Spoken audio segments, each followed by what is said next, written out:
I'm a convert to the Catholic faith, and shortly after I became Catholic, at the age of 25, long before, or a few years before at least, I became a Dominican, I was attending a daily Mass, and I won't reveal where this diocese was that I was attending Mass, nor the priest who gave this homily, but the homily began well. The priest used an image from St. Augustine, where Augustine talks at one point about how each of the gospel writers, Matthew, Mark, Luke, and John, can be compared, he says, to a musician, to a composer who, as it were, becomes inspired by the life, death, and resurrection of Jesus Christ, and then composes his gospel, and yet puts different accents and emphases, a certain rhythm that sort of is the expression of how God is specifically inspiring him to write about Christ. So they're all talking about the same Jesus, but with slightly different sort of nuances and in different ways. And I thought to myself, that's a kind of a neat and a good image. It's from St. Augustine, so not surprising. And then the preacher went on, the priest, to say how we too can see our own lives as kind of compositions and our own job as kind of musicians.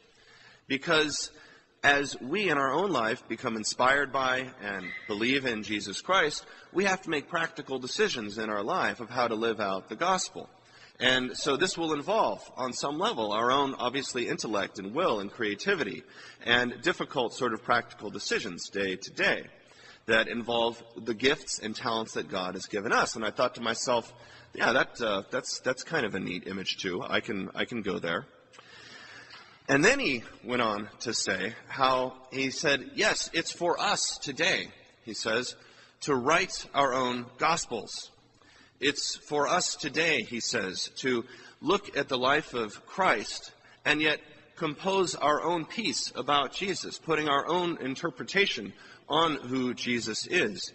As he explained, not as it were stuck in kind of categories of the past, but in a way that sort of is relevant to us and to you and me today.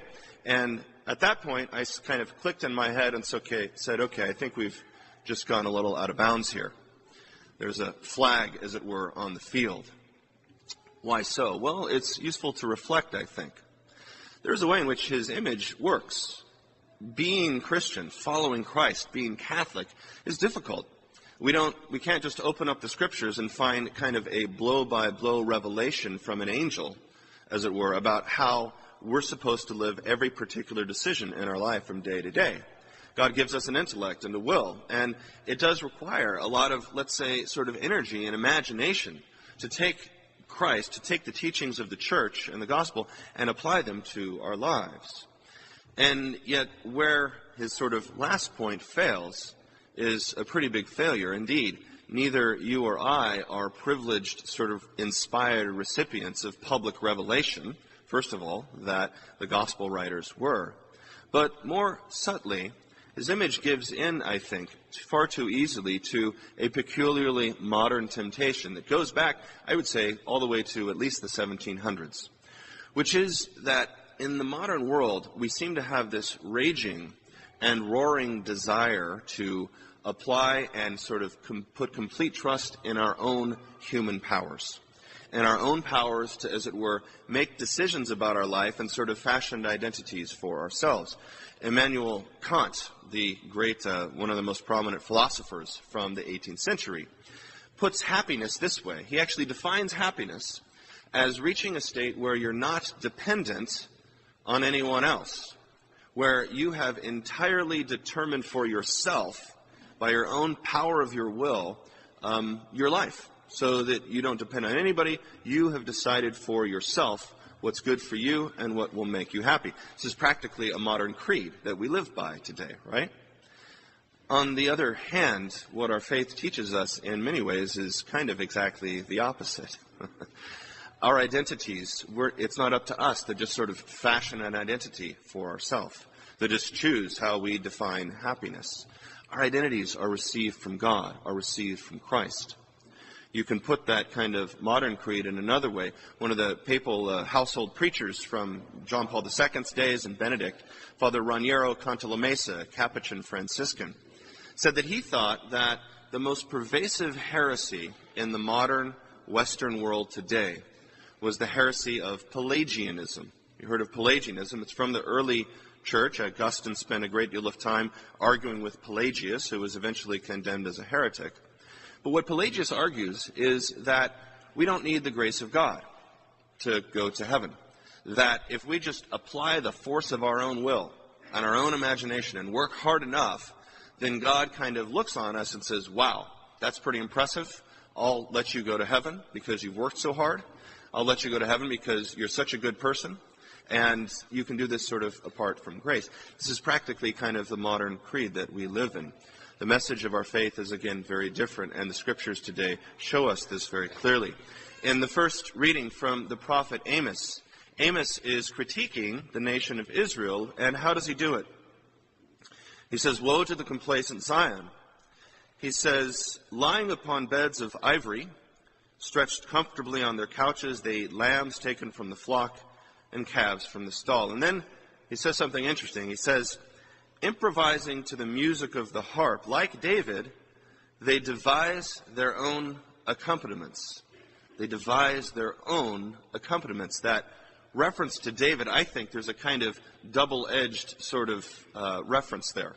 On the one hand, like David who is one of the heroes of Israel, King David, on the one hand, and yet also like David, who made some very poor decisions in his life. In fact, if you read the life of David, from the moment he commits adultery with Bathsheba, and then has Bathsheba's husband killed, Uriah, out on the battlefield, from that moment his family begins to break up, and his kingdom, which was unified, begins to break up.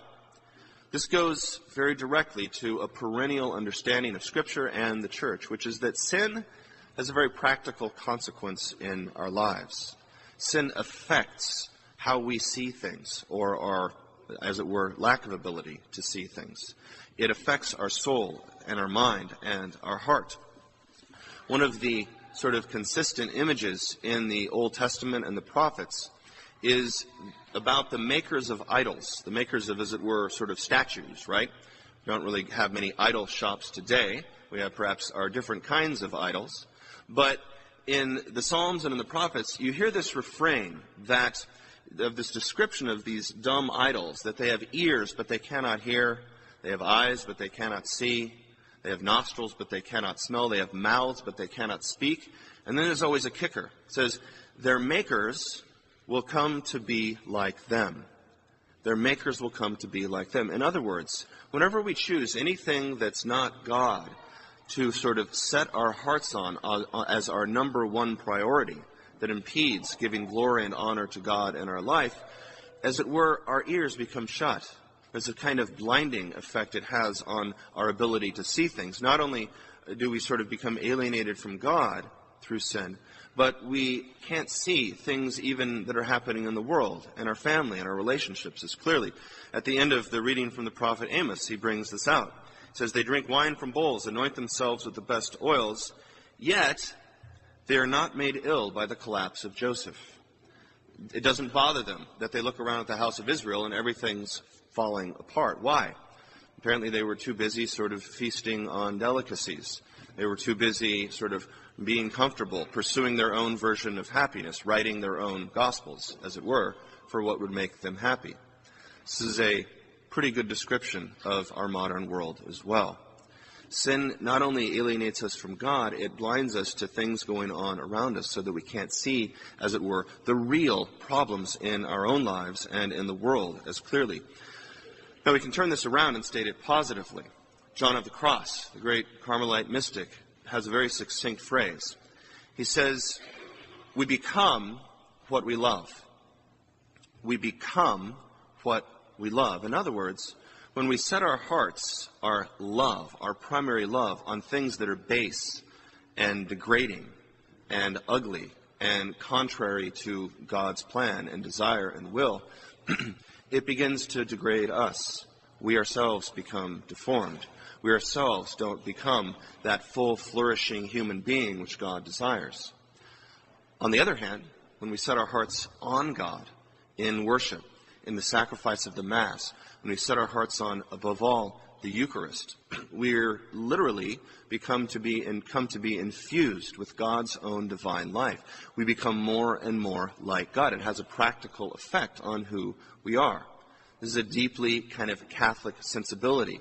Being Catholic isn't first of all about sort of following a set of rules.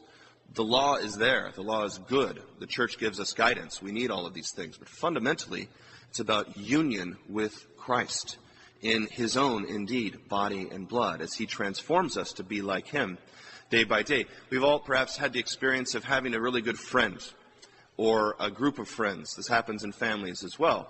The people that we spend time with begin to affect us and affect our habits. So we maybe begin to adopt similar vocabulary as the folks we choose to spend our time with. We begin to develop similar senses of humor. We begin to maybe sort of share little nuances and mannerisms of ways of relating to one another. Same thing happens in the spiritual life.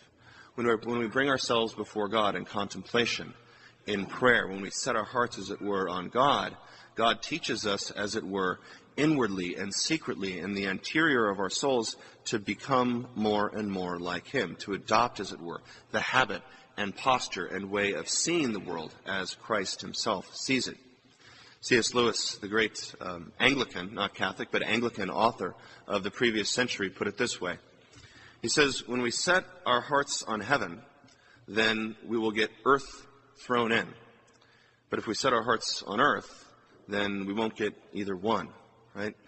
When we're in union with God, God has a way of integrating us into communion with him and helping us to see more clearly those things that are proposing obstacles to communion with him and to behaving as Christ does in our own life. How do we do this?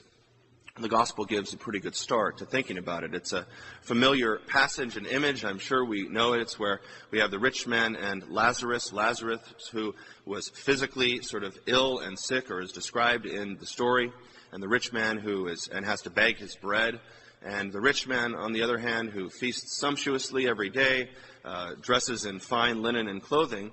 And we're given this picture of Lazarus and the rich man in this kind of realm that appears to be a kind of anticipatory sort of holding pattern before Christ comes and dies and rises from the dead and establishes sort of heaven and hell as we would understand it.